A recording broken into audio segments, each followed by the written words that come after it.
Red టీవీలో మీ వ్యాపార ప్రకటనల కోసం ఈ నంబర్ని సంప్రదించండి. అండ్ ఇప్పుడు ఏపీ ఎలక్షన్స్ విషయానికి వస్తే ఇప్పటి వరకు 3 రాజధానులు అని, అమరావతి ఫస్ట్ రాజధాని అని చంద్రబాబు నాయుడు అన్నారు. ఆల్రెడీ భూమి తీసుకున్నారు, అదంతా అయింది. కానీ తర్వాత మళ్ళీ ప్రభుత్వం పడిపోయింది, మళ్ళీ వైసీపీ ప్రభుత్వం వచ్చింది. ఇప్పుడు మొన్న వైజాగ్ క్యాపిటల్ గా చేస్తాను ఏపీ ప్రభుత్వంలోకి వచ్చిన తర్వాత, వైసీపీ ప్రభుత్వంలోకి వచ్చాక నేను ఫస్ట్ ప్రమాణ స్వీకారం వైజాగ్ లో చేస్తాను అని చెప్పేసి అన్నారు. అంటే ఇన్ని రోజులు ఒక టర్మ్ మొత్తం అసలు క్యాపిటల్ లేకుండానే గడిపేశారు. ఇది మనం ఎలా చూడొచ్చు అంటారు? యాక్చువల్గా ఇది 3 రాజధానులు అనేది ఇప్పుడు చాలా సెన్సిటివ్ సబ్జెక్ట్. అది అసలు 3 రాజధానులకి వ్యక్తిగతంగా నేను అపోజిషన్. విశాఖపట్నమే కరెక్ట్. విశాఖపట్నంలో కమ్మాస్ దాని పైకి రానివ్వకుండా చేస్తారు, ఆ ఒక్క కమ్యూనిటీ బాగుండటం కోసం. ఇది పెద్ద కాన్స్పిరసీ. విశాఖపట్నం ప్రజలు ఉంటారు కదా, వాళ్ళు చాలా అమాయకులు. ఓకే, బయట నుంచి వచ్చిన వాళ్ళే డబ్బున్న వాళ్ళు. అక్కడ వాళ్ళ పాటుకు చాలా సామరస్యంగా పాప ఉద్యోగం చేసుకుంటూ చాలా చాలా ఇదిగా ఉండే మనుషులు. బెంగళూరు కూడా అంతే. బెంగళూరులో కర్ణాటక అసలు నైస్ పీపుల్. బయట నుంచి వచ్చిన వాళ్ళే మళ్ళాటి వాళ్ళే బ్యాడ్ పీపుల్ అక్కడ. అర్థమైందా? సేమ్ థింగ్ విత్ అది పెద్ద సిటీ, ఇది కొంచెం చిన్న సిటీ. ఓకేనా? సో వైజాగ్ అనేది పైకి ఎందుకు తీసుకురావాలంటే, జగన్ మట్టుకు నిజంగా వైజాగ్ని పైకి తీసుకురావాలో లేదని పక్కన పెడితే, కమ్మోళ్ళ ఏరియాని పైకి తీసుకురాకూడదు, వాళ్ళని అధపతాలను నొక్కేయాలని చెప్పేసి అమరావతి వద్దంటున్నాడు. అమరావతి నథింగ్ బట్టే కమరావతి అంటారు. ఎందుకంటారు? బికాజ్ అక్కడ ఉన్న వాళ్ళంతా 90% కమ్మాసే. జడ్జిలతో సహా కమ్మోళ్ళందరూ ప్రాపర్టీస్ కొనుక్కున్నారు. అక్కడ పేర్లు అవసరం లేదు నాకు. చంద్రబాబు నాయుడు రియల్ ఎస్టేట్ వ్యాపారం చేస్తున్నారు అక్కడ వాళ్ళు. ఇప్పుడు అక్కడ కూర్చునేది ఎవరు? మళ్ళీ అమరావతిలో కూర్చున్నా ఒక 100 మందిని కూర్చోబెడతారు డబ్బులు ఇచ్చేళ్ళు టెంటల్లో. అమరావతిలోనే బాగుపడాలా? అమరావతి కాకుండా చాలా సిటీల్లో కూడా క్యాపిటల్ స్ప్రెడ్ అవ్వచ్చని వాళ్ళ పార్టీ వ్యక్తే చెప్పాడు. ఆయనకి బ్యాటరీ ఫ్యాక్టరీ ఉందా ఆ అబ్బాయి. ఓకే, డిఫరెంట్ లొకేషన్స్లో డిఫరెంట్ ప్లేసెస్లో ఉండడం వలన అన్ని ప్రాంతాలు బాగుపడతాయని. అలా కాదట అమరావతిలో. ఎందుకు అమరావతిలో ఉండాలి? ఇప్పుడు అమరావతి వద్దు, కర్నూలు వద్దు, ఎక్కడ వద్దు, అందులో వద్దని అంటలేదు, అన్ని చోట్ల పెడదామన్నాడు. Visakhapatnam is going to be main administrative office అని. తప్పేంటి? ఇప్పుడు ఎందుకంటే ఇప్పుడు అసలు ఆ సబ్జెక్ట్ అది కాదు. ఇతను విశాఖపట్నం అంటే వాళ్ళు ఏమంటారు, మళ్ళీ అమరావతి అంటే వాళ్ళకి ఓట్లు పోతాయి ఇక్కడ. ఇప్పుడు ఆ సబ్జెక్ట్ అర్జెంటుగా పైకి తీసుకుని ఇది స్ట్రాటజీ. జగన్ స్ట్రాటజీ ఏంటంటే, ఇప్పుడు విశాఖపట్నంలోనే ఆఫీస్ పెడతాను, ఇక్కడే నేను మళ్ళీ ప్రమాణ స్వీకారం చేస్తానంటున్నాడు. అమరావతి మేమంటామని అంటారు వాళ్ళు. వాళ్ళకి ఇక్కడ ఓట్లు పోతాయి, ఉత్తరాంధ్ర అంతా పోతుంది.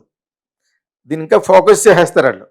అంచేత ఇతర స్ట్రాటజీలకి వాళ్ళు తట్టుకోలేక డోర్ పూసి కూర్చుంటారు. వాళ్ళు ఏ బాహటారు వాళ్ళు చూడండి. అర్థమైందా? ఇది స్ట్రాటజీ, నథింగ్ బట్. ఇప్పటివరకు అమరావతి అనేది మరి గొంతు తీసి మాట్లాడారు. మరి 360 రోజులు చేశారు, 400 రోజులు చేశారు. ఎన్ని రోజులు చేస్తేటి? ఎన్ని రోజులు చేస్తాడటాను? ఎవడికి తెలియని ప్లేస్లో క్యాపిటల్ ఎట్టి? ఎన్ని సంవత్సరాలు అయితే నీకు క్యాపిటల్ కింద తయారవుతుంది? అలాగంటే చాలామంది ఫీల్ అవుతారు యాంటీ కమ్మ అని. ఏం కాదు, Visakhapatnam is a right place. ఇతను ప్రేమగా ఉండి చేశాడో, ప్రేమ లేకుండా చేశాడో, అక్కడ అంటే సెక్రటేరియట్ తాకట్టు పెట్టాడు, రకరకాలు అంటారు వాళ్ళు. ఇవన్నీ కాదు. వాళ్ళకి ఇప్పుడు కానీ అమరావతి బ్యాటర్ పట్టుకొస్తే మొత్తం పోతుంది. ఎందుకంటే అక్కడ పవర్ఫుల్ కమ్మాస్ నిలబెడుతున్నాడు Jagan. Don't underestimate Jagan అని చాలాసార్లు చెప్పాను. ఆవిడకో చాలా పోడ్చుకొచ్చింది, నా వీడియోలో అలా పెట్టాడు, ఆవిడ వరస్ట్ ఫెలో. సో ఆ పేరు చెప్పను కానీ ఇలాగ చాలామంది అన్నారు. ఇప్పుడు కూడా అన్నాను, don't underestimate. This is for Pawan Kalyan and Chandrababu Naidu also. Do not underestimate him. Still there are time. నేను అలాగంటే వాళ్ళ పార్టీ అని కాదు, జరుగుతుంది మాట్లాడుకోవాలి మనం. జరుగుతున్నది we should not forget it.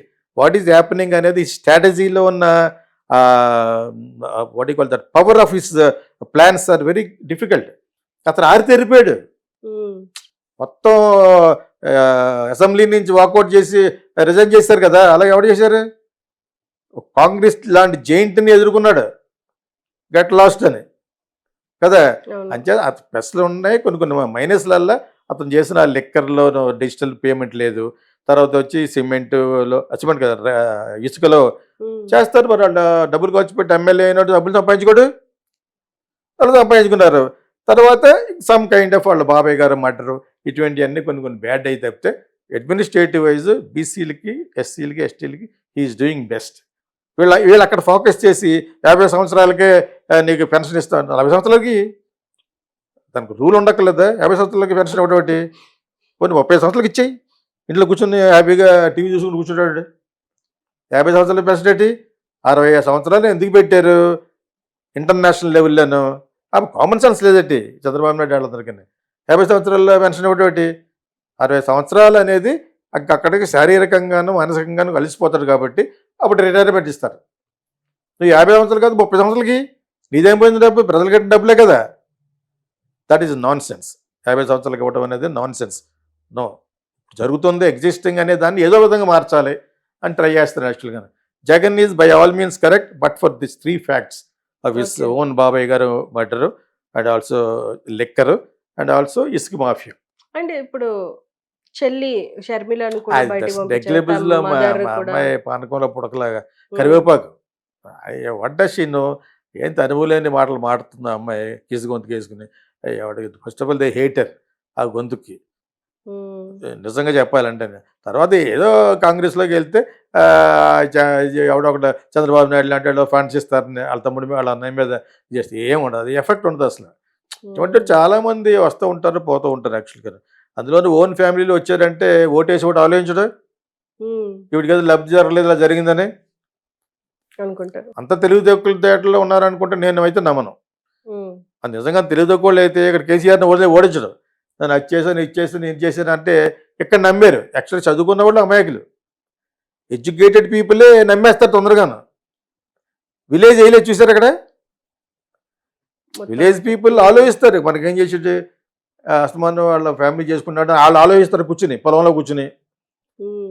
Okay, ఇక ఇక్కడ వెంకటేశ్వర గుడి ఉంటుంది కదా సిలుగురు బాలాజీ, అక్కడ రేగు పళ్ళు అన్నీ అమ్ముతూ మంచి మంచి ఫ్రూట్స్ మంచి షాప్ చూసి నేను ఎక్కడికి వెళ్ళినా కొంటాను.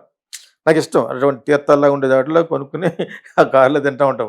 అక్కడ ఒక చోటుకి వెళ్ళి రేగుపళ్ళు ఇవి ఇది అక్కడ ఉంది అది కొన్నాను అనమాట.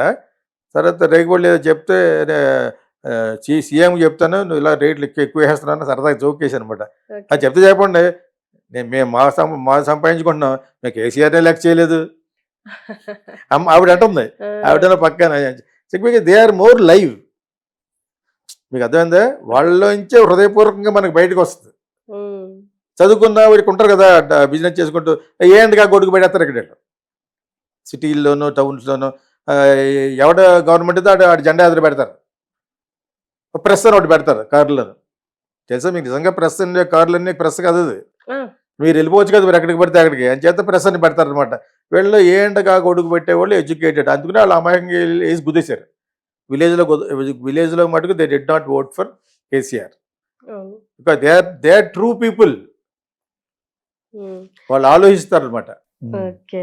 అండ్ ఇప్పుడు రాజకీయ వ్యూహకర్త ఒకప్పుడు ఇప్పుడు మానేశారు, వేరే పార్టీ కూడా పెట్టుకున్నారు ప్రశాంత్ కిషోర్. అయితే ఈ మధ్య ఒక కమెంట్ ఏం చేశారంటే జగన్ ఓడిపోతారు, చిత్తుగా ఓడిపోతారు, టీడీపీ హయాంలోకి వస్తుంది అని చెప్పేసి అని అన్నారు. మీరేమంటారు? వాడు బ్రోకర్ అని చెప్పేసి ఒక 6 months బ్యాక్ నాకు చెక్ చేసుకుంటూ ఉంటుంది. వాడు పెద్ద బ్రోకర్. ఆడు ఆ టైంలో ఇప్పుడు మన లాస్ట్ ఎలక్షన్ టైంలో డిజిటల్ మార్కెటింగ్ దాన్ని ప్రోత్సహించాడు మోడీ గారికి. ఇప్పుడు నేను ఇందా చెప్పిన విలేజ్ టైపు మనిషి ఆయన బాగా అర్థం చేస్తున్నాడు. సాధన చేస్తాడు కదా, ఏ అలవాట్లు లేవు, మంచి భోజనం చేస్తాడు, మంచి బట్టలు వేసుకుంటాడు కదా. ఆయనకు అర్థమైనంత బాగా మనకు అర్థం అవ్వదు. ఆయన కాన్సన్ట్రేట్గా వింటాడు. బాగా అర్థమైంది. డిజిటల్ మార్కెటింగ్లో ప్రపంచంలో ఎవరో చేయనంత లెవెల్లో చేశారు, మార్కెట్ చేశారు. దానికి ఇటువంటి వాళ్ళు ఐడియాలు ఇవ్వడంతో ఇలా 10 మందిని ఎంకరేజ్ చేస్తుండో ఇతను మెయిన్ గెలిచారు. అప్పుడు ప్రపంచంలోనే డిజిటల్ మార్కెటింగ్లో మాట్లాడుకునే వ్యక్తి అయిపోయాడు ఆయన మోడీ గారు. మోడీ అన్నారు యుఎస్ వెళ్తాను కదా. ఆ లెవెల్కి వెళ్ళిపోయినందుకు కారణభూతులు ఇతనే కాదు ఇంకా చాలామంది ఉన్నారు. ఆ పేరుని ఉపయోగించుకుని కొన్ని 100 కోట్లు సంపాదించాడు. సొంతంగా పార్టీ పెట్టుకునే ఇప్పుడు ఎవడో నాకు కొంతమంది తిడతా ఉంటారు కదా, మీరు నన్ను ఇంటర్వ్యూ చేస్తే వాళ్ళకి నచ్చితే పొగుడుతారు, లేకపోతే ఏదో అని తిడతా ఉంటారు నన్ను. అలాగా if you talk good about Modi మంచి మాట్లాడే వాళ్ళు ఉంటారు, చెడ్డ మాట్లాడే ఉంటారు కదా. వీడు ఏం చేయాలంటే ఇంత డబ్బులు సంపాదించాడు, వీడి మాటకి చెల్లుతుంది. ఏడు చెల్లేది అదేమన్నా గోడ ఆ వరస్ట్ ఫిల్ వాడు. యాక్చువల్గా బీహార్లోనే గతి లేదు, వాళ్ళ ఓన్ స్టేట్లోనే వాడికి ఏం లేదు ఇప్పుడు. It is not that is the in front of Modi. వాళ్ళ స్ట్రాటజీ వేరు. ఇక్కడ కూడా మోడీ ఏం చేస్తాడు అన్నీ ఆలోచించి ఇంటెలిజెన్స్ జగన్ కూడా కట్ చేశాడు. మీకు అర్థమైందా? కట్ చేస్తే ఇది ఖాళీగా ఉన్నాడు. ఏదో విధంగా బ్యాట్ చేయాలి. పవన్ కళ్యాణ్ చంద్రబాబు నాయుడు ఏదో విధంగా జగన్ బ్యాట్ చేయాలంటే మళ్ళీ వాళ్ళ బాబాయ్ గారు మటర్ బయట పట్టుకొచ్చారు నిన్న మొన్న. ఓకేనా? సో ఇటువంటివన్నీ ఒకదాని తర్వాత పట్టుకురావడం అనేది వాళ్ళ స్ట్రాటజీ. వీడిని ఏదో వీటికి ఒక 5 కోట్లు 10 కోట్లు ఇచ్చి నువ్వు అరుస్తూ ఉండు అని చెప్పారు అడిగి. నీ అనాలిసిస్ నాకు ఇచ్చినా ఇవ్వకపోయినా వాడు గెలవడం అని చెప్పు అన్నాడు. తప్పే ఉంది. డబ్బులు ఇస్తే ఎవరు నేను చెప్తాను కూడా చెప్తాను. నేను అఫ్కోర్స్ నేను డబ్బులు తీసుకోకుండా చెప్తాను అనుకోండి. చెప్తున్నాను, డబ్బులు ఇస్తే ఎవడు చెప్పడు ఆడే చెప్తున్నాడు. అంత విధంగా చెప్పేంత ఇదేం లేదు.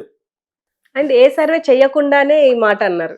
అర్థమైపోతుంది కదా. చంద్రబాబు నాయుడు వాళ్ళు డబ్బులు ఇచ్చారు వాళ్ళకి. మీకు అర్థమైందా? వాళ్ళ యొక్క పార్టీలోంచి మనుషులు లాగడానికి కూడా వీళ్ళు చూస్తూ ఉంటారు. జగన్ పార్టీలోంచి ఇక్కడ చేరాడు, జనసేనలో చేరాడు. చేరితే ఏంటి? ఒక రోజు మాట్లాడుకుంటారు, 2 రోజులు మాట్లాడుకుంటారు, 3 రోజులు వాడగలడు. There is so many things involved in campaign. Money. Okay, ఇందాక నాకు ఎవడో పంపాడు, అది చూపించ అది ఎవరో వైఎస్ఆర్సీపీ వాళ్ళు చేశారో మరి. నిజంగా తాడేపల్లిగూడ మీటింగ్లో వాళ్ళకి ఒక ప్యాకెట్ అందిందట. మీరు వెళ్ళిపోయిన తర్వాత మీకు పంపిస్తాను. అది ఇప్పుడు జస్ట్ మీరు వచ్చే ముందు పంపించాడు. ఆ ప్యాకెట్లో ఏముందంటే ఒక mansion house bottle, half bottle, okay, half quarter mansion house షేప్లో ఉంది. 4 సిగరెట్లు. ఆ సిగరెట్ మీద చంద్రబాబు నాయుడు బొమ్మ, లోకేష్ బొమ్మ పైన ఫిల్టర్ దగ్గర. చూసారు మీరు ఇది?